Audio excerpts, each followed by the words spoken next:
U.S. envoy Steve Witkoff visited Hostages Square in Tel Aviv and toured a U.S.-backed aid site in Gaza amid stalled ceasefire talks and efforts to free hostages. Protests erupted after Hamas released new videos as concerns grow over Gaza's worsening humanitarian crisis. While Israel has eased some aid restrictions, fighting may continue unless hostages are released. U.S. envoy Steve Witkoff met with families of Israeli hostages in Tel Aviv on Saturday as fears for the captives' survival grow nearly 22 months into the war sparked by Hamas's October 2023 attack. This comes as ceasefire and hostage release talks mediated by the U.S., Egypt and Qatar remain stalled. Protesters chanted "Bring them home now" as Witkoff, under heavy security, entered a nearby building. His visit follows a meeting with Israeli Prime Minister Benjamin Netanyahu on Thursday aimed at reviving Gaza truce talks and addressing the worsening humanitarian crisis.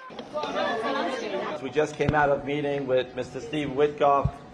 It was very positive and appreciated that the fact that he sat with the families for over 2 hours, listening to every personal story and hearing each individual request, and he answered the last question and didn't go until then. He talked about what is the objective. The objective are two things: ending the war and getting all the 50 hostages out.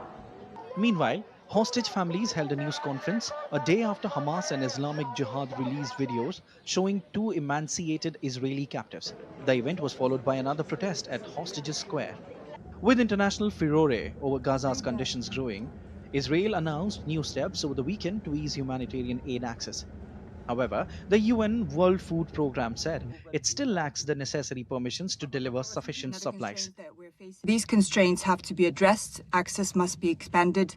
Much more food needs to be entering, and many more supplies have to be entering on a regular basis, so that communities have the confidence that supplies are coming and that they will be receiving them and that they will be distributed properly. Airdrops of food into Gaza have continued, with 126 packages dropped recently by countries including Spain, France and Germany. Israel's army chief, Lieutenant General Eyal Zamir, warned that fighting in Gaza will continue without rest if a deal to free hostages is not reached soon, as hopes for a ceasefire hang in the balance. International efforts intensify to ease Gaza's humanitarian crisis and secure the release of hostages. Ravindra Chauhan's report for DT India.